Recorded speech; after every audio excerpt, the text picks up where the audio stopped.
সাগরের সৃষ্ট ঘূর্ণিঝড়ের ফলে গতকালকে দুপুরে যে জোয়ার এসেছে সেই জোয়ার স্বাভাবিক চাইতে 10 থেকে 12 ফুট পানি বৃদ্ধি পেয়েছে।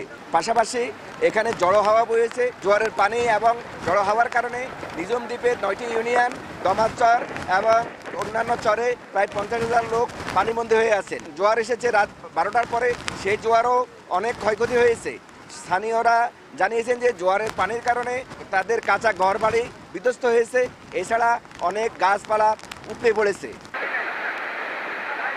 নোয়াখালী জেলা প্রশাসক দেওয়ান মাহবুবুর রহমান জানিয়েছেন ক্ষয়ক্ষতি নির্ণয়ের জন্য ইতিমধ্যে বিভিন্ন বিভাগের কর্মকর্তাকে দায়িত্ব দেওয়া হয়েছে। নোয়াখালীর ত্রাণ ও দুর্যোগ কর্মকর্তা জানিয়েছেন আজ দুপুর 2টা পর্যন্ত এখনও কোনো সঠিক তথ্য তারা পায়নি যে কী পরিমাণ ক্ষয়ক্ষতি হয়েছে। পুরো নোয়াখালী জেলায় আমাদের 102টি মেডিকেল টিম আছে। হাতিয়াতে বিশেষত আমাদের প্রত্যেকটা ইউনিয়নে একটা করে মেডিকেল টিম এবং উপজেলা স্বাস্থ্য কমপ্লেক্সে 3টা মেডিকেল টিম আছে। তো আমরা আসলে যে হাতিয়াতে রিমোট যে এলাকাগুলোতে মেডিকেল টিমগুলো কাজ করতেছে, আমরা পানি বিরোধীকরণ ট্যাবলেট, খাওয়ার স্যালাইন এবং ডায়রিয়ার যে ওষুধগুলো আমরা বিতরণ করতেছি।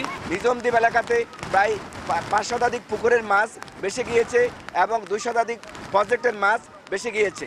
এখানকার মানুষ আশা করতেছে যে সরকার তাদের ক্ষতিপূরণ নির্ণয় করে যদি তাদেরকে ক্ষতিপূরণ দেওয়া হয় তাহলে তারা আবার ঘুরে দাঁড়াতে পারবেন। এদিকে গতকাল থেকে বিদ্যুৎ ব্যবস্থা বিপর্যয় হওয়ার কারণে বিদ্যুৎ এবং ইন্টারনেট সংযোগ বিচ্ছিন্ন রয়েছে। মানুষ স্বাভাবিক যোগাযোগ থেকে তারা ব্যাহত হয়েছে। এ ছিল নোয়াখালীর হাতিয়া থেকে আমার কাছে সর্বশেষ সংবাদ। সাইফুল্লাহ কামরুল, সময় সংবাদ, হাতিয়া, নোয়াখালী।